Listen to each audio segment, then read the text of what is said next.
मन्ना पाहिजे, प्रॉपर जेवण पाहिजे. आणि ते जेवण आम्हाला नियुक्त केलेले आमचे जे पास्टर आहेत तेच आमचे पास्टर आम्हाला दर वेळेला प्रत्येक रविवारी तुम्हाला तुमच्या पास्टरच्या द्वारे स्पिरिच्युअल मन्ना मिळतो. हे कदापि विसरू नका. कधी या ठिकाणी त्या ठिकाणी खूप ऐकायला येतं, तिकडं जाऊया इकडं जाऊया. आपलं घर ज्या ठिकाणी आपल्याला रोवलेलं आहे त्याच ठिकाणी बेडकासारख्या उड्या आम्ही इकडं तिकडं मारणार नाही. आम्हाला ज्या ठिकाणी ठेवलेलं आहे तेच आमचे पास्टर प्रॉपर आमची वाढ करतात, कारण ती परमेश्वराने केलेली नियुक्ती आहे. कायम लक्षात ठेवा. कधीही आम्ही घरामध्ये आमच्यात कधी कधी वाद होतो, निराशा येते, चिडचिड होते, परंतु तरी देखील आम्ही एकमेकांना सांभाळून घेतो आणि राहतो, कारण ते आमचं कुटुंब आहे. तसंच हे आमचं कुटुंब इथं देवा येशू ख्रिस्ताचं शरीर आहे, त्याचं मंदिर म्हणजे हे त्याचं शरीर आहे, तो मस्तक आहे. हे जे आम्हाला सांगितलं आम्ही एकमेकांचे अवयव आहोत शरीराचे, हे सत्य आहे प्रियांनो. त्याच्यामुळे या ठिकाणचा अवयव काढला आणि दुसऱ्या चर्चमध्ये लावून तिथं जाऊन ठेवला आणि तिथं प्लॅन केलं, मग किती त्रास होतो हे लक्षात ठेवा.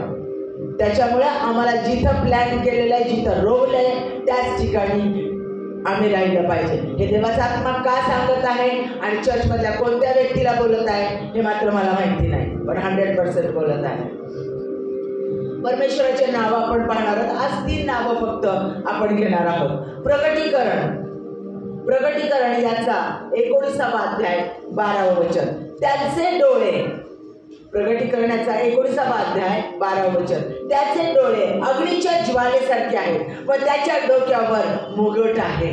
त्याचे डोळे अग्नीच्या ज्वालेसारखे आहेत व त्याच्या डोळ्यावर पुष्कळ मुकुट आहे. त्याच्यावर एक नाव लिहिलेलं आहे, ते त्याच्या वाचून कुणालाही कळत नाही. स्तोत्रसंहिता 8:1. हे परमेश्वरा आमच्या प्रभो, सर्व पृथ्वीवर तुझे नाव किती थोर आहे. तू आपले वैभव आकाशभर पसरवलेले आहे. हे परमेश्वरा आपल्या प्रभो तुझे सर्व पृथ्वीवर तुझे नाव किती थोर आहे. तू आपले वैभव आकाशभर पसरविले आहे. जास्तीत जास्त वचन तुम्हाला सांगणार आहे, कारण वचनाच्या द्वारे परमेश्वर बोलतो. मी नेहमी सांगतो का लहान लेकरांमध्ये आता पास्टर एवढ्या सगळ्यात पहिलं त्यांना सन्मान देऊन का सांगितलं गेलेलं आहे. लहान लेकरांनी पण लक्षात ठेवा, वचन जे वचन तुम्हाला दिले ते वचन लगेच आमच्या जीवनात कार्य करायला होतं. आम्ही पाठ करतो, बोलतो ते कंटिन्युअसली, म्हणजे आमच्या जीवनात ते डायरेक्ट कार्य करतं, कारण प्रत्येक वचन जिवंत आहे. ऐकलं की लगेच कार्य करण्याची त्याची प्रक्रिया सुरू होते. ते जिवंत आहे, एक शब्द जिवंत आहे आणि त्याच्यात प्रचंड सामर्थ्य आहे. योहानाचा 14वा अध्याय 13-14. पुत्राच्या ठाई देवाचे गौरव व्हावे म्हणून तुला जे काही तुम्ही माझ्या नावाने मागाल ते मी करेन. पुत्राच्या ठाई देवाचे गौरव व्हावे म्हणून जे काही माझ्या नावाने मागाल ते मी करेन. तुम्ही माझ्या नावाने माझ्याजवळ काही मागाल तर मी ते करेन. परमेश्वराचं वचन, येशू ख्रिस्ताचं वचन आहे, त्यानं दिलेलं प्रॉमिस आहे. फिलिप्पीकरास पत्राचा 2रा अध्याय 9-10. यामुळे देवाने त्याला अति उच्च केले. यामुळे देवाने येशू ख्रिस्ताला अति उच्च केले आणि सर्व नावापेक्षा जे श्रेष्ठ नाव ते त्याला दिले. सर्व नावापेक्षा जे श्रेष्ठ ते नाव त्याला दिले. यात हेतू हा की स्वर्गात, पृथ्वीवर व पृथ्वीखाली प्रत्येक गुडघा येशूच्या नावात टेकला जावा. यासाठी प्रत्येक गुडघा येशूच्या नावात टेकला जावा असं अद्भुत नाव त्याला दिलेलं आहे. प्रेषितांची कृत्ये याचा 4था अध्याय 12वे वचन. तारण दुसऱ्या कुणाकडून नाही, कारण जेणेकरून आपले तारण होईल असे दुसरे कोणतेही नाव आकाशाखाली मनुष्यामध्ये दिलेले नाही. कोणतंच नाव नाही, एकमेव नाव येशू ख्रिस्त आहे जे आमच्यासाठी दिलं गेलेलं आहे. योहान 14:14 मध्ये म्हटलंय, तुम्ही माझ्या नावाने माझ्याकडे काही मागाल तर मी ते देईन. आमेन. हालेलुया. माझ्या प्रियांनो, परमेश्वराचं नाव किती सामर्थ्यशाली आहे, किती अद्भुत आहे. ते चमत्कार करणारं नाव आहे. सामर्थ्य आहे. परमेश्वराचं नाव हे पवित्र नाव आहे. जगात कोणतीच ताकद नाही की जी त्याच्या नावाच्या वरती जाऊ शकेल. त्याच्या नावात सामर्थ्य आहे, त्याच्या नावात पवित्रता आहे आणि त्याच्या त्या पवित्रतेच सगळं कार्य करण्याचं सामर्थ्य आहे. परमेश्वराच्या परमेश्वराच्या वरती कोणती ताकद, कोणती शक्ती नाहीच नाही आणि ते त्याच्या नावांमध्ये आम्हाला दिसून येतं. आणि म्हणून परमेश्वराला त्याच्या कार्यानुसार वेगवेगळी नावं देण्यात आलेली आहेत. वेगवेगळी नावं त्याच्या कार्यानुसार आहेत. जगातलं एकमेव सगळ्यात सामर्थ्यशाली नाव म्हणजे येशू ख्रिस्ताचं नाव आहे आणि ते पवित्र आहे आणि ते सामर्थ्यशाली आहे. त्याच्या नावात आरोग्य आहे, त्याच्या नावात सुटका आहे, त्याच्या नावात सामर्थ्य आहे, त्याच्या नावात पवित्रता आहे, त्याच्या नावात वैभव आहे, त्याच्या नावात प्रत्येक प्रार्थनेचं उत्तर आहे, आमच्या प्रत्येक अश्रूचं उत्तर, आमच्या कणण्याचं उत्तर, आमच्या वेदनेचं उत्तर परमेश्वराच्या नावात आहे. त्याच्या नावात विजय आहे, त्याच्या नावात प्रतिष्ठा आहे, त्याच्या नावामध्ये सामर्थ्य आहे, त्याच्या नावातच आम्हाला जे काही आहे आणि त्याची लेकरं म्हणून जगासमोर उभं करणारं आहे जे काही सामर्थ्य आहे ते सगळं सामर्थ्य फक्त आणि फक्त परमेश्वराच्या नावामध्ये आहे. या यावे येशुवा सामर्थ्यशाली नावा, योद्ध है, वाव है, येशू ख्रिस्त पवित्र परमेश्वर आणि त्याच्या नावामध्ये सामर्थ्य आहे. आता परमेश्वराचे जे ॲट्रिब्यूट्स आहेत, परमेश्वराचं जे कार्य करण्याची जी शक्ती आहे, त्याचं जे गुण वैशिष्ट्य आहे, तो ज्या पद्धतीने कार्य करतो, त्याचं कार्य करण्याची पद्धत आणि तो कोणतं कार्य करतो, त्या कार्याचं त्या वेळेनुसार, त्या समस्येनुसार त्याचं जे कार्य आहे त्याच्यानुसार त्याची वेगवेगळी नावं देण्यात आलेली आहेत. आता आपण जर पाहिलं तर ज्या वेळेला आम्ही आजारी पडतो, रोगाने पछाडले जातो, त्यावेळेला तो आमच्यासाठी रोग बरे करणारा देवा.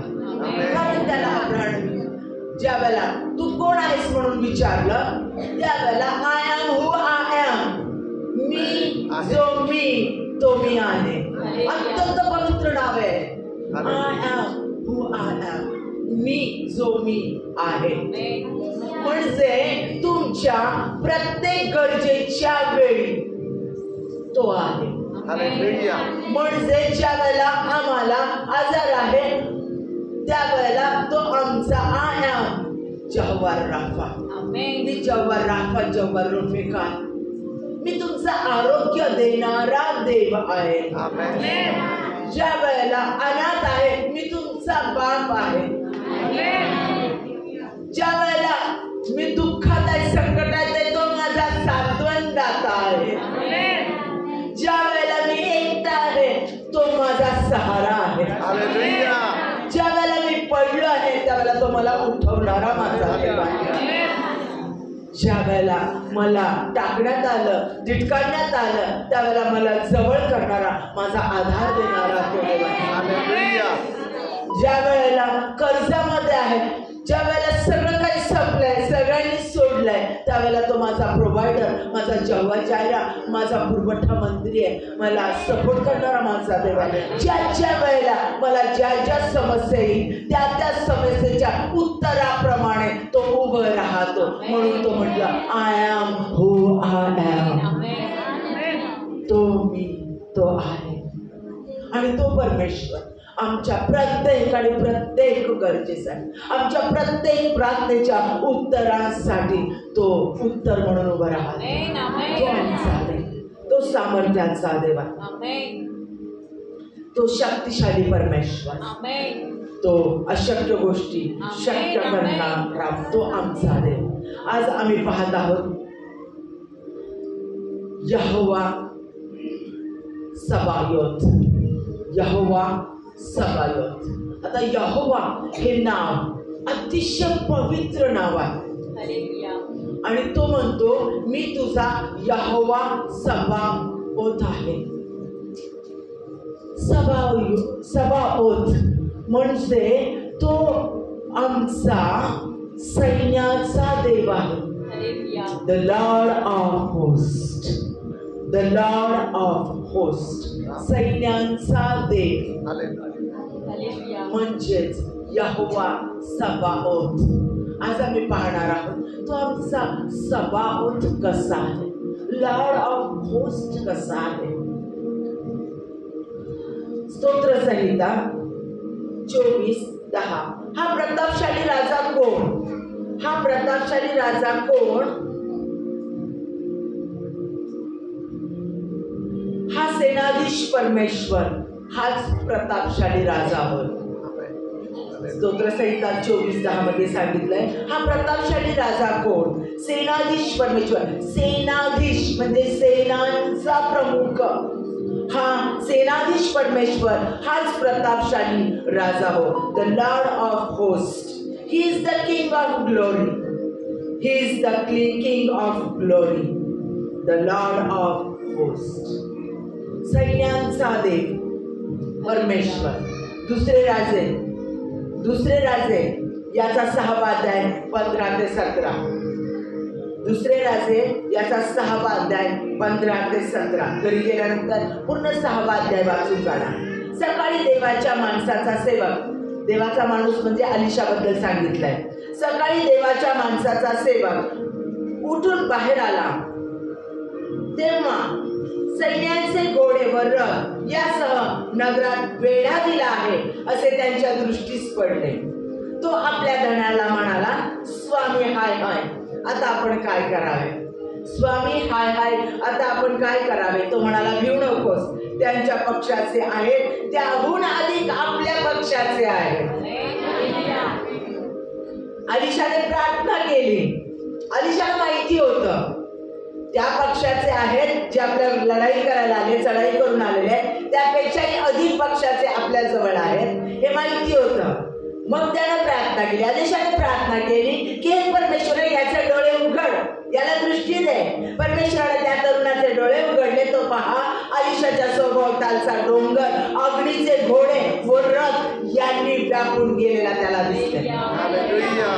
पूर्ण सभोवतालचा डोंगर, अग्नीचे घोडे आणि रथ, अग्नीचे घोडे, अग्नीसारखे असणारे अग्नीचे घोडे आणि रथ यांनी व्यापून टाकलेले. किती प्रचंड असेल ते विचारा. धगधगता तो अग्नी आणि ते अग्नीचे घोडे आणि त्याने व्यापून टाकलेले त्याला दिसले. याच्या आधी त्याला दिसले नाही. गेहजीला याच्या आधी दिसले नाही. अलिशाने ज्या वेळेला प्रार्थना केली त्या वेळेला की त्याचे डोळे उघड, त्याचे आत्मिक नेत्र उघड, म्हणजे त्याला दिसेल. आज तुम्हाला ही एवढी एकच प्रार्थना करण्यासाठी पाठवलं देवा, आमचे आत्मिक नेत्र उघड, आम्हाला ते दिसू दे. हालेलुया. गेहजीसाठी त्याने प्रार्थना केली. अलिशाने प्रार्थना केली की त्याचे आत्मिक नेत्र उघड, त्याचे नेत्र उघड आणि त्याला दिसू दे. तू माझ्याकडे जे सैन्य आहे ते आलेल्या सैन्यापेक्षा, चढाई करून आलेल्या सैन्यापेक्षा किती मोठं सैन्य आहे. आणि परमेश्वराने त्याचे डोळे उघडले आणि त्याला ते सैन्य पूर्ण दिसलं. माझ्या प्रियानो, तो घाबरलेला होता. अलिशाचा सेवक घाबरलेला होता. अमालेकी अतिशय प्रबळ होते आणि ते चढाई करून इस्रायल लोकांवर आलेले होते. आणि ज्या वेळेला अलिशाला त्याने सांगितलंय की ते एवढं मोठं सैन्य आपल्यावर चढाई करून आलेलं आहे, आणि त्यावेळेला त्याने सांगितलं, कारण अलिशा घाबरलेला नव्हता, त्याला माहिती होतं त्याचा यहोवा सबाओत त्याच्या संगती आहे. लॉर्ड ऑफ होस्ट, सैन्यांचा देव सदैव सदैव आमच्या संगती असतो. सदैव तो आमच्या मध्ये आहे आणि तो सैन्यांचा देव आमच्या संगती आहे. आम्हाला घाबरण्याचं कारण नाही हे त्याने त्याच्या सेवकाला दाखवून दिलं. की सदैव आम्ही ज्या ज्या वेळेला चालतो आम्हाला वाटतं आम्ही एकटेच चालतो, ज्या वेळेला आम्ही येशू ख्रिस्ताचा आमचा तारणारा देव म्हणून स्वीकार करतो त्यावेळेला येशू ख्रिस्त आमच्यामध्ये आहे. मग येशू ख्रिस्ताचे या याहवे परमेश्वराचे जे काही गुण आहेत ते सगळे आमच्यामध्ये लक्षात ठेवा. योहान याचा 15वा अध्याय घरी गेल्यानंतर परत आणि परत वाचा, सतत वाचा, पाठ करून ठेवता आलं तर करून ठेवा प्रियांनो. कारण त्याच्यामध्ये स्पष्ट सांगितलेलं आहे खरा द्राक्षवेल तुम्ही माझ्यामध्ये राहा म्हणजे मी तुम्हामध्ये राहील, म्हणजे तुम्ही फळ देणारे व्हाल. तुम्ही माझ्यात राहा मी तुम्हामध्ये राहील म्हणजे तुम्ही फळ देणारे व्हाल. जसा मी पित्यामध्ये राहतो आणि पित्या माझ्यात राहतो आणि त्यामुळे पिता जे सांगतो ते मी करतो, त्याच्या आज्ञेप्रमाणे मी वागतो. माझ्या प्रियांनो, आणि आपण बायबल वाचतो, पास्टरने तुम्हाला शिकवलेलं आहे. आज येशू ख्रिस्त कुठे आहे तर पित्याच्या उजवीकडे आसनस्थ आहे स्वर्गामध्ये. बरोबर आहे, तो पित्याच्या उजवीकडे स्वर्गामध्ये आसनस्थ आहे. बघा, लक्ष देऊन ऐका. आम्हाला काय सांगितलं, आम्ही येशू ख्रिस्ताला स्वीकारतो त्यावेळेला आमच्यामध्ये कोण राहतो? येशू ख्रिस्त येतो आणि तो आमच्यामध्ये राहतो. का तो थोड्या वेळासाठी येतो आणि नंतर जातो निघून? नाही ना, फक्त चर्च पुरता बाहेर गेल्यानंतर मी जाऊन येतो, सगळीकडे स्वर्गात फेरी मारून येतो म्हटलंय कधी? नाही. एकदा तो आला आमच्या अंतःकरणात आहे, तो कधीच आम्हाला सोडत नाही, एक सेकंद देखील नाही. तो आमच्यातच राहतो. आमच्याकडून चूक झाली, येशू ख्रिस्त निघून गेला नाही, लक्षात घ्या. तो आम्हाला ती जाणीव करून देतो आमच्या चुकांची, पश्चातापाने आम्ही त्याला हाक मारतो आणि पाप प्रूफ म्हणजे पाप आमच्यावर वॉटरप्रूफ जसं घड्याळ असतं तसं आमचं जीवन होतं. ते पाप आमच्यावर अधिकार करूच शकत नाही कारण येशू ख्रिस्त आमच्यामध्ये आहे आणि तो आमच्यामध्ये राहतो, आम्ही त्याच्यामध्ये राहतो. लक्षात घ्या, मग आम्ही फळ देणारे होतो. आणि येशू ख्रिस्त कुठे आहे? स्वर्गात पित्याच्या उजवीकडे असतात. लक्षात घ्या, किती मोठं स्थान तुम्हाला आहे. तुम्ही साधारण व्यक्ती नाही. म्हणजे तुम्ही तुमच्यामध्ये येशू ख्रिस्त आणि तुम्ही येशू ख्रिस्तामध्ये राहतात आणि तो येशू ख्रिस्त पित्याच्या उजवीकडे असत आहे स्वर्गात. म्हणजे आता या क्षणाला तुम्ही येशू ख्रिस्तात कुठं विराजमान आहात? लक्षात घ्या, तुमचं स्थान आणि त्याची पवित्रता. म्हणजे प्रत्येक क्षणाला चालताना आम्ही किती सावध असलं पाहिजे. We are special. आम्ही कसे आहोत? खास आहोत, पवित्र आहोत. तो आमच्यात राहतो, आम्ही त्याच्यामध्ये राहतो आणि तो आमचा येशू ख्रिस्त स्वर्गात राहतो, त्याच्यामध्ये आम्ही आहोत. लक्षात घ्या, त्या तो गुणात राहतो, पित्यात राहतो. काय सांगितलं त्यानं? मी पित्यात राहतो, पिता माझ्यात राहतो. म्हणजे येशू ख्रिस्त ज्याच्यात आम्ही राहतो तो गुणात राहतो. गुणात राहतो, गुणात राहतो. मोठ्याने सांगा, स्वर्गीय पित्यामध्ये राहतो. Hallelujah, hallelujah. हा सबायोत, यहोवा सबायोत, तो आमचा सैन्यांचा देव, तो सामर्थ्यशाली सैन्यांचा अधिपती, सामर्थ्याचा देव, तो आमच्यात राहतो. आम्ही जिथे जातो तिथं त्याचं सैन्य आमच्या अवतीभोवती असतं. यहोशूआला काय सांगितलं? तू जाशील तिकडे तुझा देव तुझ्या संगती आहे. माझ्या प्रियांनो, हे अभिवचन यहोशूआला नाही, आमच्या निवडलेल्या ज्याने येशू ख्रिस्ताला स्वीकारले त्या तारण प्राप्त प्रत्येक व्यक्तीला हे अभिवचन आहे. त्या प्रत्येक वचनाचे आम्ही वारिस आहोत. मगाशी पास्टरने सांगितलं, आम्ही वारिस आहोत, वारिस आहोत. आम्ही परमेश्वराच्या नंतर त्या प्रत्येक गोष्टीचे अधिकारी आहोत. हक्क आहे आमचा. आमचा अधिकार आहे. आम्ही एकटे जाणार नाही. त्याचे दिव्यदूत आणि त्याचं सैन्य आमच्या संगतीवर आहे. मग आमचे शत्रू गरजणाऱ्या सिंहासारखे आमच्यावर येतात. आजार, समस्या, संकट, भांडणं, त्रास देणारे लोक, आम्हाला कमजोर समजणारे लोक, आम्हाला परमेश्वरापासून खाली खेचू पाहणारे लोक, आम्हाला कमजोर दाखवणारे लोक, आमच्या विरोधामध्ये अनेक साक्षी देऊन उभे राहणारे लोक, आम्ही करत असलेल्या देवाचं कार्यामध्ये अटकाव आणू पाहणारे लोक, सगळे चढाई करून जरी आले तरी लक्षात घ्या, परमेश्वराकडे काय मागाल? माझे नेत्र उघड, स्पिरिच्युअल नेत्र, आणि मला दाखवून दे की तो सफायक लॉर्ड ऑफ होस्ट माझ्या संगती आहे. त्याचं सामर्थ्य, त्याचं सैन्य, माझा तो सेनाधीश परमेश्वर माझ्यामध्ये आहे. त्याचं सैन्य मला वेढलेलं आहे. त्याच्या संरक्षणाचे कवच सदैव माझ्या अवती भोवती आहे. आमचं सैन्य, आमचे शत्रू आम्हाला कसे दिसतात? बुद्धिमान, अतिशय बुद्धिमान असतील आमचे शत्रू, अत्यंत प्रबळ असतील, शस्त्र सामुग्री खूप आहे त्यांच्याकडे, ते विद्वान असतील, त्यांच्याकडे मदत करणारे लोक खूप असतील, ते आमच्या विरुद्ध अनेक दावे टाकून उभे राहणारे असतील. कोणत्याही असेल, कुठेही असेल, आमच्या घरात असेल, आमच्या शेजारी असेल, आमच्या कामावर असेल, आम्ही ज्या ठिकाणी जाऊ, त्या ठिकाणी कार्य करायला जाऊ, त्या ठिकाणी असेल, कुठेही आमचे शत्रू कशाही पद्धतीने आमच्या समोर उभं राहतील. मग ते आजाराच्या स्वरूपात, कर्जाच्या स्वरूपात, अनेक गोष्टींच्या स्वरूपात, किंवा शत्रूंच्या स्वरूपात, मोठमोठ्या अधिकारांच्या स्वरूपात ते आमच्यावर चढाई करण्यासाठी येऊन उभं राहतील.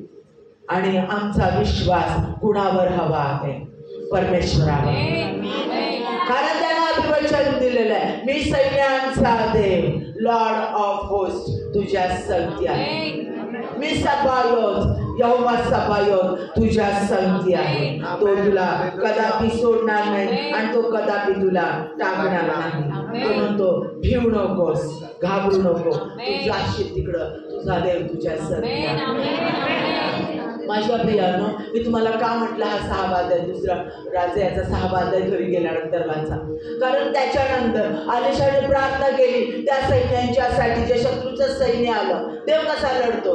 शत्रूचं सैन्य आलं त्यांच्यासाठी त्याने प्रार्थना केली. त्या सगळ्यांचे डोळे आंधळे झाले आणि तो त्यांना घेऊन इस्रायलच्या राजाच्या समोर जाऊन उभा राहिला.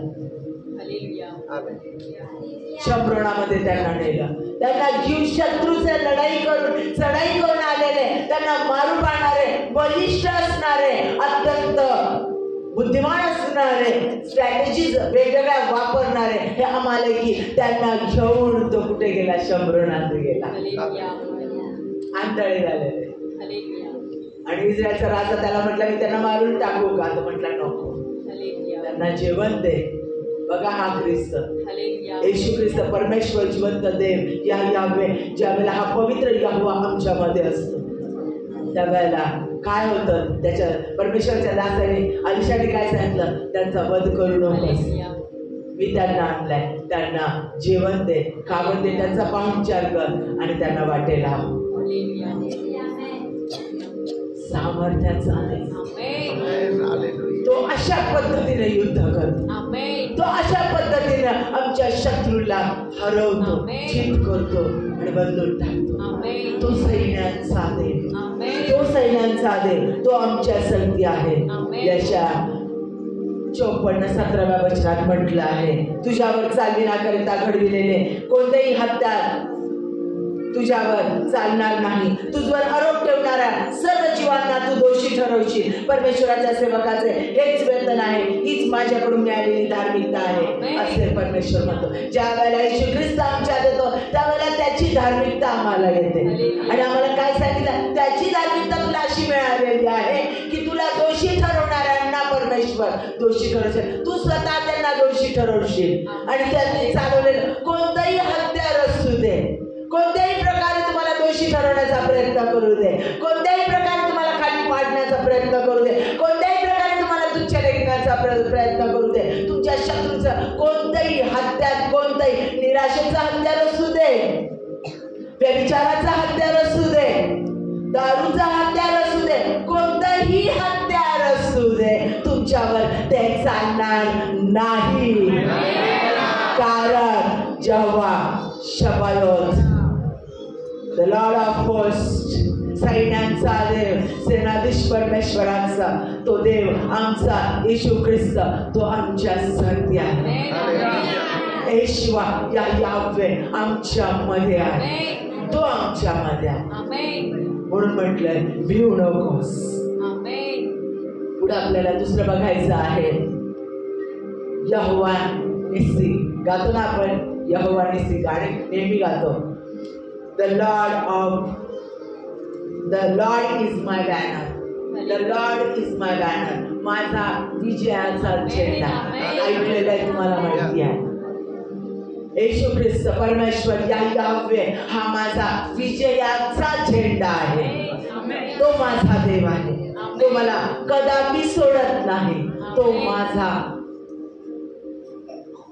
यहोवा निस्सी आहे, तो मला सर्व ठिकाणी, तो माझ्या संगती आहे. आता आपण बघितलेलं आहे, निवडणुका चाललेल्या आहेत, झाल्यात, आता निकालही लागला. निवडणुकांच्या वेळेला प्रचार चालू होता. प्रचाराच्या वेळेला आपल्याला काय दिसत होतं? बीजेपी आहे, काँग्रेस आहे, राष्ट्रवादी आहे, मनसे आहे, सगळे नेते, सगळे पक्ष आहेत. आणि प्रत्येक पक्ष त्याचे जे काही अनुयायी आहेत ते अनुयायी त्यांच्या त्यांच्या पक्षांचा झेंडा घेऊन जात होते. बरोबर आहे?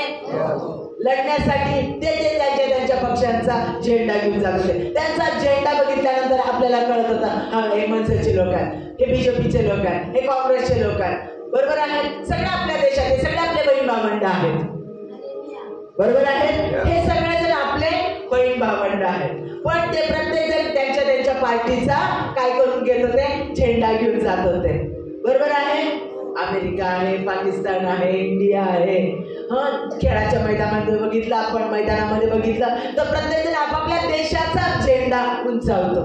म्हणजे ते काय सांगतात, काय दाखवतात की आम्ही ह्या आमचा जो नेता आहे, या झेंड्याचा जो प्रमुख आहे, या झेंड्याच्या ह्या नेत्याच्या आम्ही अंडरमध्ये विजय प्राप्त करणार आहोत. आम्ही हा झेंडा, आमच्या नेत्याचा झेंडा उंचावत आहोत. बरोबर आहे? आम्ही काय करतो? भारताचा आमचा झेंडा, विजयी निष्पत्ती, तिरंगा झेंडा. बरोबर? आपल्याला अभिमान आहे आपल्या झेंड्याचा, आपल्या देशाचा अभिमान आहे ना. बरोबर आहे? आणि आम्ही काय करतो? आमच्या झेंडा, देशाचा झेंडा उंचावतो. आता हे जेवढे पक्ष निवडून येण्याचा प्रयत्न करतात, हे काय करण्याचा प्रयत्न करतात? आम्ही निवडून आल्यानंतर आम्ही कोणाला उंचावणार आहोत? आम्ही आमच्या देशाच्या झेंड्याला उंचवणार आहोत. त्याची प्रगती आणि आमच्या देशाचा विजय आम्ही आमच्या सगळ्या जगामध्ये, आम्ही इंडिया किती ग्रेट आहे हे आम्हाला सिद्ध करून दाखवायचे, म्हणून आम्हाला तुम्ही निवडून द्या. म्हणजे आम्ही आमच्या ज्या बॅनरला, ज्या झेंड्याला तुम्ही महत्त्व देऊन आमच्या पार्टीला निवडून दिलाय, ते आम्ही कशासाठी निवडून दिलाय? तर भारताचा झेंडा, तिरंगा आम्ही सगळ्या जगामध्ये उंचावणार आहोत. आणि बघा आम्ही कसा उंचवतो, दाखवून देतो आम्ही 5 वर्षामध्ये. यासाठी निवडणूक झाली. बरोबर आहे की नाही? आहे की नाही? सत्य आहे की नाही? मग आमचा विजयाचा झेंडा, आम्ही स्पिरिच्युअल बॅटल खेळतो. बरोबर आहे? हा आमचा स्पिरिच्युअल, आत्मिक, आमचा देव येशू ख्रिस्त परमेश्वर हा आमचा विजयाचा झेंडा आहे. बरोबर आहे? आम्ही देशात राहतो, आमचा विजय, आमचा देशाचा झेंडा, तिरंगा, ज्याचा आम्हाला अभिमान आहे. बरोबर आहे? सगळा युनिवर्स, सगळ्या जगाचा निर्माण करता परमेश्वर येशू ख्रिस्त, याचा आम्हाला काय आहे? अभिमान आहे. आणि तो आमचा विजयाचा झेंडा स्वतः येशू ख्रिस्त, यावे येशुवा हा आमचा विजयाचा झेंडा आहे. तो विजय आहे आमचा. त्याने ऑलरेडी सैतानाचे सर्व डावपेच नष्ट केलेले आहेत. आदामानं पाप केलं, परमेश्वरानं काय केलेलं होतं? आदामाला निर्माण केलं. का निर्माण केलेलं होतं?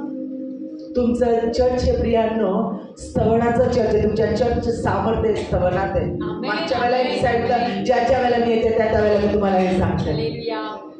आणि ज्या वेळेला स्तवन होतं तुमच्या चर्चमध्ये, त्याच वेळेला तुमचे रोग सगळे निघून जातात. त्याच वेळेला तुमच्या सगळ्या समस्यांचं उत्तर तुम्हाला स्तवनातच प्राप्त झालेलं असतं. हे लक्षात ठेवा. तिथेच सगळ्या गोष्टींची सुटका प्राप्त झालेली असते स्तवन चालू असताना. म्हणून स्तवन चालू असताना बसू नका, उड्या मारून टाळ्या वाजून मनापासून स्तवन करा. सांगायची गरजच लागली नाही पाहिजे, कारण मला माझ्या प्रत्येक प्रार्थनेचं उत्तर आता मिळत आहे. कशी मी स्तवन करेल, कारण ते मला पवित्र स्थानातून परमपवित्र स्थानात चालवतात. लक्षात घ्या. आणि त्यावेळेला मला अधिक जय घोषणा, अधिक मनापासून गरजेने मी परमेश्वराचा धन्यवाद करेन, कारण तो विजयी परमेश्वर आहे. ज्या वेळेला परमेश्वरने आपल्याला माहिती आहे यशाया 14वा अध्याय आणि एस्केल 28 घरी गेल्यानंतर वाचा. लुसिफरचं वर्णन त्याच्यामध्ये केलेलं आहे. तो प्रेझेंट वर्शिप करणारा देवदूत होता, अतिशय परमेश्वराला आवडणारा, पण त्याच्या गर्वामुळे आणि त्याच्यामध्ये परमेश्वरात समान होण्याचे जी कॉम्पिटिशन निर्माण झाली, त्याच्यामुळे त्याला खाली टाकण्यात आलं. 1/3 सैन्य पण त्याचं देवदूत देखील खाली टाकण्यात आले. परंतु त्याची कोणती शक्ती परमेश्वराने, त्याला दिलेला अधिकार परमेश्वराने काढून घेतले नाही. त्याचं ते स्थान रिकामे स्थान, प्रेझेंट वर्शिपरचं रिकामे स्थान भरण्यासाठी परमेश्वराने मानवाला आपल्या प्रतिरूपाचं बनवलं, आदम आणि हव्वाला. पण त्याने चूक केली, आज्ञा पालन केलं नाही. आज्ञा मोडणं हे पाप आहे. आज्ञा पालन केलं नाही म्हणून पाप आलं. आणि पाप आणि परमेश्वर, पवित्रता आणि पाप एकत्र राहू शकत नाही. आणि त्याला टाकून देण्यात आलं. आणि परमेश्वराने त्याच वेळेला त्याला वचन दिलं की स्त्रीचं सीड म्हणजे येशू ख्रिस्त, कारण पवित्र आत्म्याच्या द्वारे सीड कुणाचं असतं, पुरुषाचं. बरोबर, पुरुषाचं बीज स्त्रीमध्ये आल्यानंतर लेकरू होतं. पण इथं काय सांगितलं, स्त्रीचं बीज, कारण पवित्र आत्म्याच्या द्वारे त्याचा जन्म झालेला. आणि ते तुझं डोकं फोडेल. म्हणजेच मृत्यूचं सार्वकालिक जो मृत्यू पापामुळे, पापाचं वेतन मरण आहे, आणि ते वेतन मरण, सार्वकालिक मरण मानवाला प्राप्त झालं.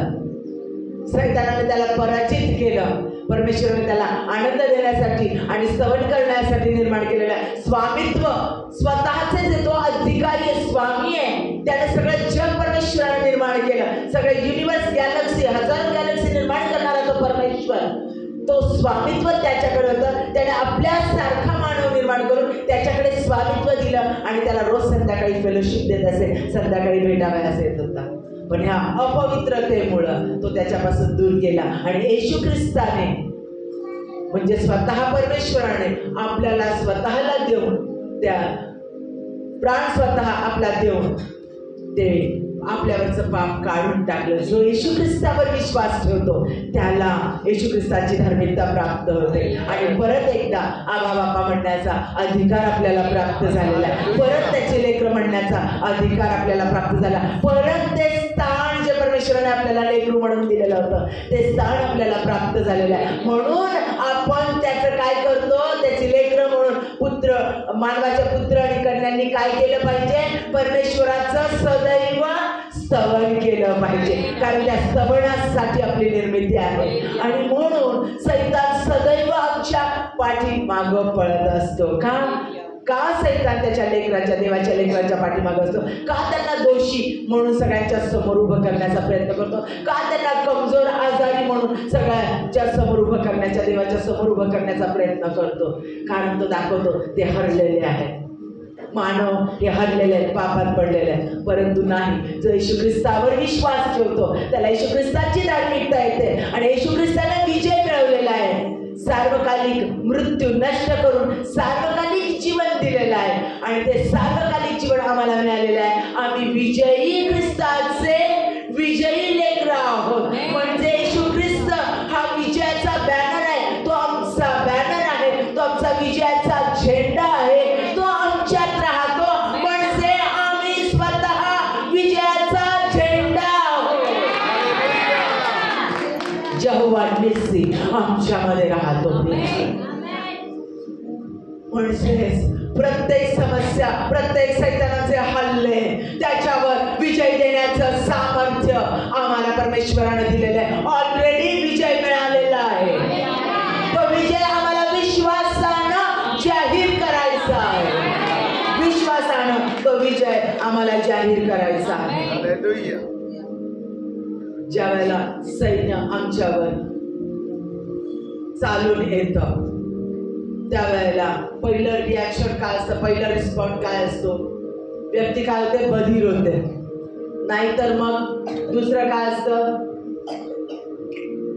पळ काढते, फ्लाय, पळून निघून जाते. तिसरं, नाही बधीर झालं, फ्रीज नाही झालं तर पळून जाते. नाही पळून गेला तर तिसरं सगळ्यात महत्वाचं म्हणजे फाईट करते, लढा देते. बरोबर आहे. आणि आम्ही त्या विजयी परमेश्वराचे लेकर आहोत. आम्ही प्रत्येक वेळेला, कारण विजयी बॅनर परमेश्वर, विजय देणारा देव तो आमच्यात राहतो. म्हणून आम्ही आमच्या प्रत्येक समस्येला, प्रत्येक प्रॉब्लेमला आम्ही काय करणार आहोत? तोंड देणार आहोत, लढा देणार आहोत. सगळी इफिशियन्स मध्ये सांगितलेली शस्त्र सामुग्री घालून, आठवते ना शस्त्र सामुग्री? आठवते ना? ती सगळी आत्मिक शस्त्र सामुग्री, वचनाची तलवार. सांगा, आमची शस्त्र सामुग्री कोणती दिलेली आहे? नीतिमत्वाचे उरस्त्राण, आमची ही सुवार्तेच्या वाहना, तारणाचे शिरस्त्राण. हे सगळे आमची जी शस्त्र सामुग्री, पाठ करून ठेवा इफिसियन्स 6 अध्याय. त्याच्यामध्ये आमची जी शस्त्र सामुग्री दिलेली, आर्मर आम्हाला जे दिलेलं आहे ते सगळं आर्मर घेऊन आम्ही काय करणार आहे? विजयाने प्रत्येक वेळेला विश्वासानं उभं राहणार. म्हणजे आम्ही डिपेंड कुणावर? परमेश्वरावर. का? कारण सदैव आम्हाला काय माहितीये? जेव्हा कोण? सबाओत, लॉर्ड ऑफ होस्ट, सैन्यांचा देव, तो माझ्यात राहतो. दुसरं, जेव्हा निस्सी, विजयाचा झेंडा, ज्याने ऑलरेडी विजय मिळवलेला आहे तो माझ्यामध्ये आहे. म्हणजे त्यानं मला विजयी केलेला आहे. म्हणजे मी स्वतः आता काय झालेले आहे? विजयाचा झेंडा आहे. म्हणून मी जिथे जाईल तिथे मी काय करणार आहे? त्याचं नाव उंचावणार आहे. मग आम्ही स्तवन करतो, म्हणजे आम्ही काय करतो? परमेश्वराचं नाव उंचावतो. आणि ज्या वेळेला आम्ही त्याचं नाव उंचावतो त्यावेळेला कुणाचा पराजय होतो? सैतानाचा पराजय होतो. त्यावेळेला त्याचा झेंडा खाली होतो, तो तुडवला जातो. म्हणून चर्चमध्ये आम्ही ज्या वेळेला येतो त्यावेळेला आम्ही काय करतो? परमेश्वराचा झेंडा उंचावतो. जेव्हा निस्सी, कारण तो आमच्यामध्ये आहे. मग विश्वासानं आम्ही कुणावर डिपेंड राहतो? कुणावर भरोसा ठेवतो? कुणावर विश्वास ठेवतो? परमेश्वरावर, याहवेवर. कारण तो आमचा सभावत आहे. कारण तो आमचा विजयाचा झेंडा आहे. माझ्या प्रियांनो, स्तोत्रसंहिता 20 तोंडपाठ करून ठेवा पूर्ण. जे मी सांगते ते खऱ्या अर्थाने सांगते तुम्हाला. संकटाच्या दिवशी परमेश्वर तुझे ऐको, याकोबाच्या देवाचे नाव तुला उच्चपदी प्रस्थापित करू. त्याच्या 5व्या वचनामध्ये सांगितलेलं आहे, संकटाच्या दिवशी परमेश्वर तुला मिळालेल्या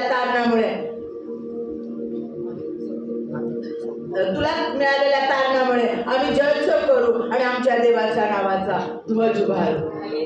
5वं वचन सांगितलेलं आहे की तुला मिळालेल्या तारणामुळे आम्ही जयोत्सव करू, आमच्या देवाच्या नावाचा ध्वज उभारू. ज्या वेळेला माझ्या मध्ये येशू ख्रिस्त आहे, जेव्हा निसी माझ्यामध्ये आहे, या यावे हा परमेश्वर माझ्यामध्ये आहे, विजयाचा झेंडा माझ्यात आहे, त्यानं मला विजयी केलेला आहे, सार्वकालचा विजय त्यानं मला प्राप्त करून दिलेला आहे, तो माझ्यामध्ये आहे. आणि ज्या वेळेला माझे बहीण भावंड ते ज्या समस्येमध्ये आहेत, त्या समस्येसाठी ज्या वेळेला मी प्रार्थना करते येशूच्या नावात, त्यावेळेला मी त्यांच्यासाठी काय करते? विजयाचा झेंडा उंचावते. मी त्यांच्यासाठी काय करते? विजयाचा झेंडा उंचावते. म्हणून इथं काय सांगितलं? आम्ही तुला मिळालेल्या तारणामुळं आम्ही जयचो करू आणि परमेश्वराच्या नावाचा झेंडा वरती उभारू. ज्या वेळेला आमच्या चर्चमध्ये ज्या व्यक्तींना परमेश्वर साक्ष देतात, त्यावेळेला तो काय आहे? विजयाचा झेंडा आम्ही वरती उंचावतो. साक्ष देतो त्यावेळेला मी काय करतो? विजयाचा झेंडा उंचावतो. आणि ज्या वेळेला साक्ष दिल्यानंतर येशूच्या नावामध्ये आम्ही टाळ्या वाजवतो, ते आम्ही काय करतो? येशू टाळ्या वाजवून आम्ही तो झेंडा काय करतो? वरती उंचावतो त्याच्या नावाचा. बघा माझ्या प्रियानो, आमची प्रत्येक पवित्र आत्म्याच्या द्वारे सांगितलेली चर्चमध्ये तुम्हाला जे शिकवलं जातं, ती प्रत्येक कृती किती महत्वाची आहे हे परमेश्वराने सांगण्यासाठी मला पाठवलं आहे. जे तुम्हाला सांगितलं जातं करण्यासाठी, ते किती महत्वाचं आहे, त्याच्यात किती सामर्थ्य आहे, त्याच्याने बंधनं तुटतात आणि लोकांना सुटका प्राप्त होते. आम्ही स्तवन करताना आमचे हात उभारून, आम्ही टाळ्या वाजवून, परमेश्वराचं नाव मुखाने उच्चारून त्याचं स्तवन करू, कारण त्या नावात सामर्थ्य आहे. प्रत्येक त्याच्या नावामध्ये सामर्थ्य आहे. म्हणून म्हटलंय, बलाने नव्हे पराक्रमाने नव्हे तर माझ्या आत्म्यानं कार्यसिद्धी, आणि त्याचा आत्मा त्याची नावं आम्हाला रिव्हील करून देतो. आता पुढे आपण बघत आहोत, I am almighty God, El Shaddai. El Shaddai, मी सर्व सामर्थ्यशाली देव परमेश्वर आहे, सर्व शक्तिमान परमेश्वर आहे.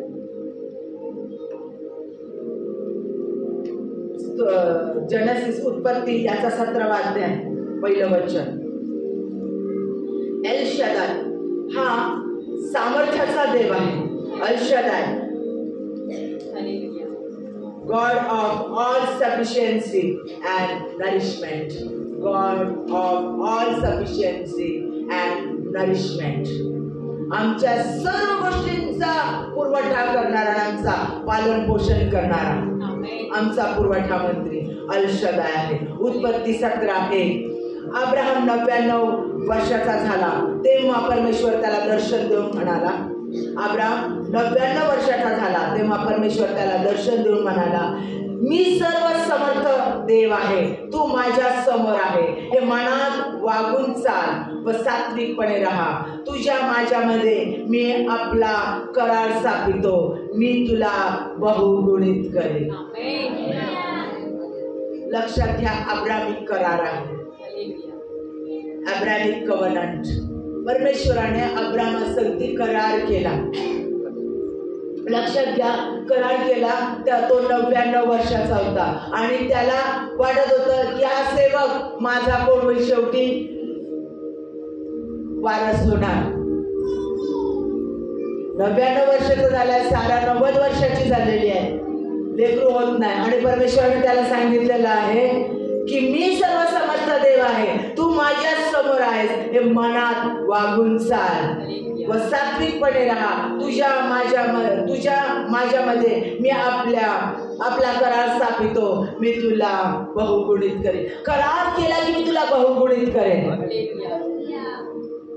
99 वर्षाचा त्याने सांगितले की कसं शक्य होणार आहे, त्याच्या समोर परिस्थिती काय आहे.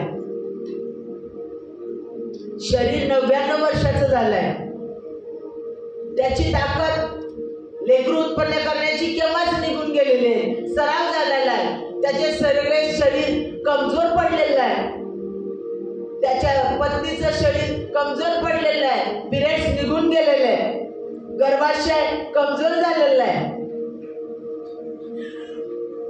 साध्या शब्दात जर म्हणायचं तर म्हातारी झालेली आहे, तो म्हातारा झालेला आहे. स्पष्ट शब्दामध्ये. आणि म्हातारा झालेला अब्राम 99 वर्षाचा, म्हातारी झालेली ही सारा, तिचं शरीर आता लेकरू देण्यासाठी वर्कच करत नाहीये, कार्यच करत नाहीये, त्याचं शरीर कार्य करत नाही. आणि हे ऊन पुष्कळ वर्ष झालेली आहे की त्याच्यामुळे ते युज टू झालेलं आहे, त्यांना सराव झालेला आहे त्या गोष्टींचा. आशा संपलेली आहे, ती जळून नष्ट झालेली आहे, होऊच शकत नाहीये. निसर्गाचा नियम त्यांना माहिती आहे, शरीराचा नियम त्यांना माहिती आहे. ते सगळीकडे बघतायत, अनुभवतायत. आणि अशा परिस्थितीमध्ये हा सैन्यांचा आले, हा सभायोग, हा जवळनीस, हा जवा जाहिरा, हा सांगतोय त्यांना मी अल शदाय आहे, मी सर्वशक्तिमान परमेश्वर आहे आणि मी तुला लेकरू प्राप्त करून दे, मी तुला बहुगुणित करेन. उत्पत्ती 15:4 मध्ये सांगितलेलं आहे, मी वचन दिलेलं आहे तुला की तुझ्या सेवक तुझा वारीस होणार नाही, तर तुझ्या पोटचं लेकरूच तुझं वारीस होईल. ज्यामुळे आपण आज वारीस आहोत आत्मिकरित्या. लक्षात घ्या, अब्रामाचे आत्मिक संतान आपण आहोत, पूर्ण जगात व्यापलेली आत्मिक संतान, बहुगुणित केलेले आहे. परमेश्वराने त्याला वचन दिलेलं होतं आणि ते वचन त्यानं पूर्ण केलं. माझ्या प्रियानं, प्रत्येक अब्रामाला दिलेलं वचन परमेश्वरानं पूर्ण केलं. त्याचे आत्मिक संतान आपण आहोत. अल शदाय, सर्व सामर्थ्यशाली, जो अशक्य गोष्ट शक्य करणारा देव, जो आमच्या सर्व दुर्बलतेमध्ये आमच्या सर्व गरजांची पुरवठा, आमच्या गरजांचा पुरवठा करणारा, नरिशमेंट करणारा, पालन पोषण करणारा. गरज का दिली जाते? आमच्या गरजा आहेत, मूलभूत गरजा, अन्न वस्त्र निवारा, बरोबर. आणि त्याच्यामध्ये अनेक असंख्य आमच्या गरजा असतात, जेणेकरून त्या गरजांची पूर्तता झाल्यानंतर आमचा विकास होतो, आम्ही वाढतो, अधिक पुढे जातो, बरोबर आहे. आणि या गरजांची पूर्तता म्हणजे त्या सर्व गरजांची पूर्तता करणारा, नरिश करणारा, पालन पोषण करणारा तो आमचा देव अल शदाय आहे. आणि तो अल शदाय कुठे राहतो? तो आमच्यामध्ये राहतो. म्हणजे तो आमच्यात राहतो, म्हणजे आमच्या शरीराची, आमच्या आत्म्याची, आमच्या जीवनाची प्रत्येक गरज तो जाणतो, प्रत्येक गरज तो जाणतो. देवाला कळत कसं नाही? देवाला माहित कसं नाही या परिस्थितीतून जाते? हे त्रास देणारे लोक दिसत नाही का? हा माझा चाललेला छळ दिसत नाही का? मला होतात त्या वेदना नाही का कळू शकणार देवाला? देवाला कशा माझ्या वेदना समजतील? आणि तो तुमच्यातच राहतो.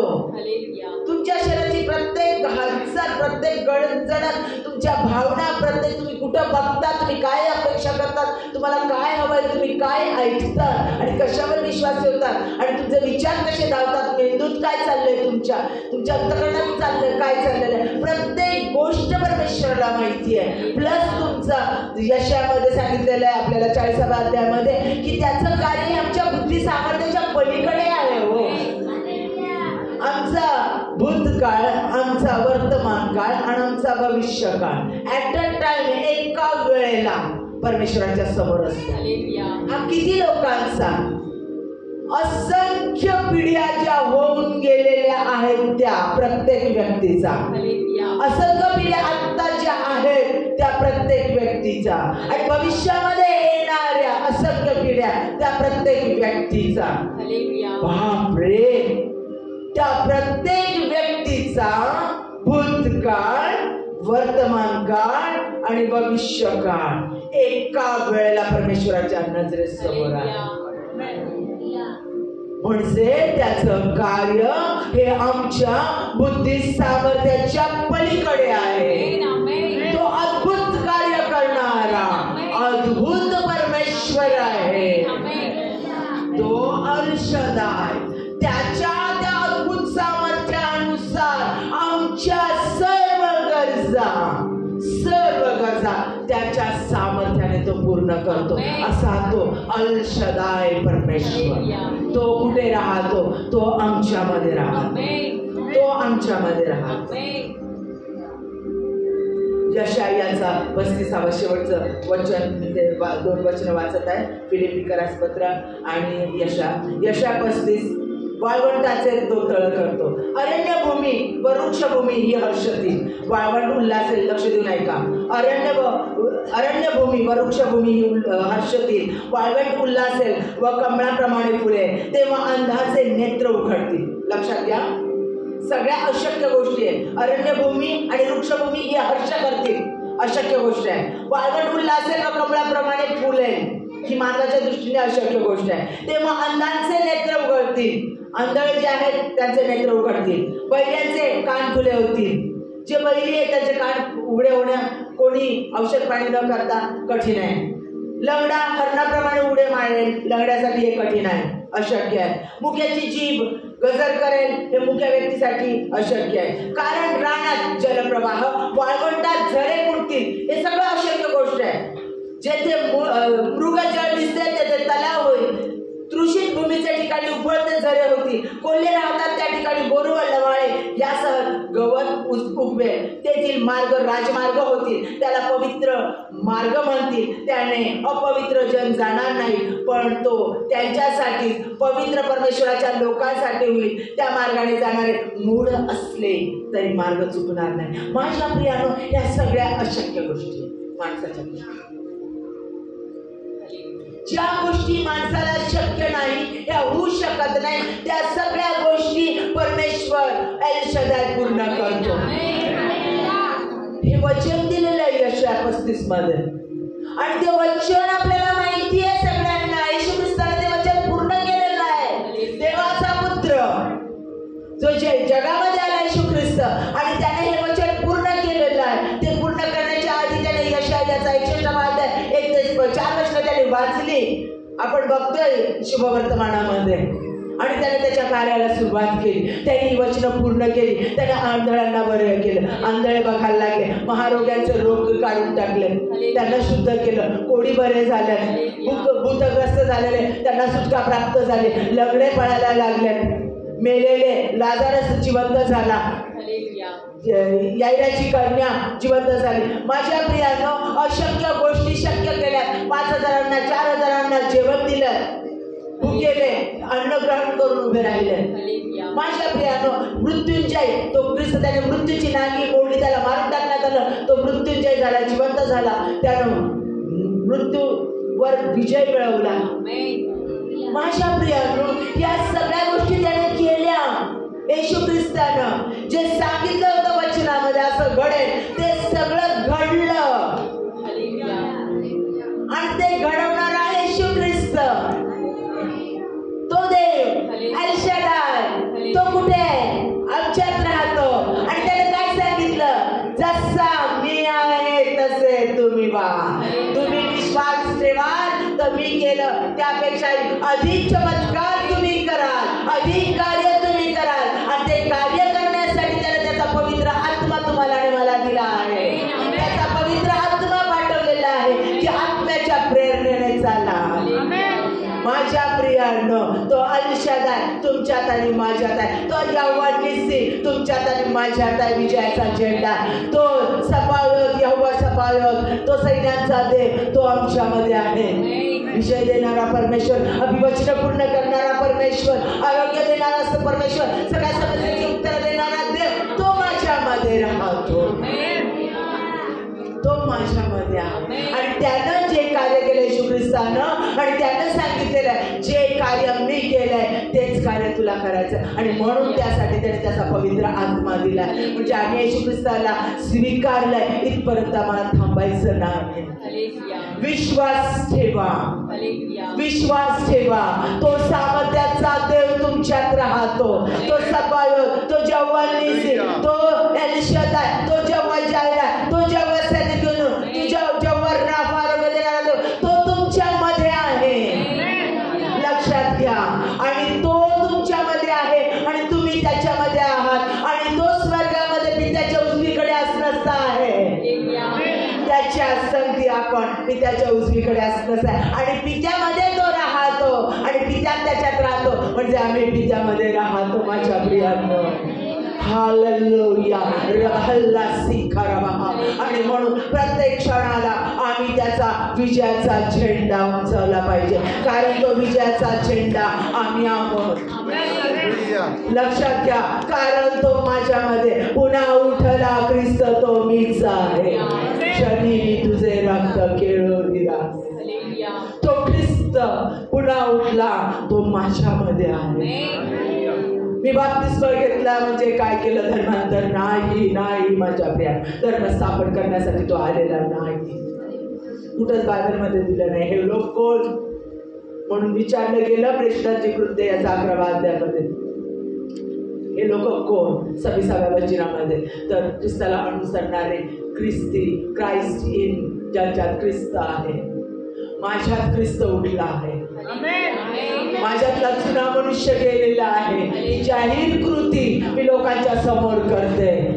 माझ्यातला जुना मनुष्य, जुनी स्मिता मेलेली आहे पाण्यामध्ये आणि माझ्यात ख्रिस्त उठला, मी पाण्यातून बाहेर आले. ही जाहीर कृती बाळगण्याची मी सगळ्यांच्या समोर करते. ते म्हणजे धर्मांतर नाही. मी उठले, मी चालते, बोलते, जिकडे जाते तिथं मी ख्रिस्ताला कॅरी करून जाते. ख्रिस्त माझ्यामध्ये आहे. मग त्याचे सगळे ॲट्रिब्यूट, त्याचे सगळे गुण जे आहे ते माझ्यात दिसलेच पाहिजे. तो स्वभावच माझ्यातून दिसला पाहिजे. तो जवळनिसी माझ्यातून दिसला पाहिजे. तो एलशदाय माझ्यातून दिसला पाहिजे. पुरवठा करणारा माझा देव माझ्यातून दिसला पाहिजे. हालेलुया. हालेलुया. फिलिप्पी पत्र याचा 4था अध्याय 19 वचन. माझा देव आपल्या संपत्त्यानुसार तुमची सर्व गरज ख्रिस्त येशूच्या ठाई गौरवाच्या द्वारे पूर्ण करेल. तो आमची सर्व गरज तो पूर्ण करतो. मग माझा फक्त त्याच्यावर विश्वास असला पाहिजे. विश्वासानं मी कन्फेस केलं पाहिजे. जे तुम्ही बोलाल ते घडेल. कसं होईल, कधी होईल, केव्हा होईल. पास्टरने तर प्रार्थना केली, पास्टरने तर सांगितलं, पण अजून काही घडत नाही. अजून काही सुटका मिळत नाही, अजून काही आरोग्य मिळत नाही. माझ्या प्रियांना मुखाने डिक्लेअर करा, कारण जिथे निराशा आहे तिथं देवाचं कार्य नाही. जिथे नेगेटिव्ह शब्द आहे तिथं देवाचं कार्य होऊ शकत नाही. आम्ही आमच्या प्रगतीला, आम्ही आमच्या प्रश्नांच्या उत्तराला स्वतः अडखळत होतो. आज ते अडखळण काढून टाका, कारण माझ्या मुखामध्ये सामर्थ्य दिलेलं आहे परमेश्वराला. तो विजयी परमेश्वर, तो सामर्थ्यशाली परमेश्वर. आणि म्हणून पास्टर तुमचे प्रत्येकाकडून वचन पाठ करून घेतात. म्हणून मनापासून करा. प्रत्येक व्यक्ती फक्त लहान लेकरं नाही, प्रत्येकाने वचन पाठ करा, वचन वाचा, कारण ती वचन क्लेम करा. नेगेटिव्हिटी नाही. सैतानाने तुमच्या कानात टाकलेले शब्द, नेगेटिव्ह समाजाने दाखवलेले, डॉक्टरांनी दाखवलेला रिपोर्ट, ती नेगेटिव्हिटी नका कन्फेस करू. देव माझा काय सांगतो, त्याचं वचन काय सांगतं ते कन्फेस करा. त्याचा झेंडा, त्याचं वचन आहे, जिवंत आहे. त्याचं वचन उंचवा माझ्या प्रियांनो. त्याचा झेंडा उंचवा, कारण तो झेंडा जवानीसी तुमच्याकडे माझ्याकडे राहतो. हालेलुया. आपण आपले डोळे बंद करूया. ज्यांना गुडघ्यावर येता येईल त्यांनी गुडघ्यावर येऊया. आणि परत ते मगाशी गाणं म्हटलेलं आपण विश्वासाने म्हणणार आहोत. हालेलुया. होरिल्ला शराबाला. विश्वासानं परत एकदा ते गाणं म्हणणार आहोत. हालेलुया. उरी खीरबाखल्ला. आपले हात उंचावूया आणि तो विजयाचा झेंडा ओमने रबाला शखराबाला. तेरे जैसा कौन है जो मेरा भला करे, मेरा विश्वास फक्त माझ्या येशूवर ठेवला. येशू ख्रिस्तावर जो माझ्यात राहतो, ज्याला मी स्वीकारलंय. तेरे जैसा कौन है जो मेरा भला करे, मेरा आणि सतत डिक्लेअर करत राहील, सतत जाहीर कर माझ्या मुखाने, सतत प्रत्येक क्षणाला. मेरे जीवन का स्वामी आधार बना तू प्रभु जी. तू नहीं तो मेरा जीवन व्यर्थ हो जाएगा.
विश्वासाने पाऊल पुढे टाकणार, तुझं वचन आणि तुझं नाव उंचावणार असं तू आम्हाला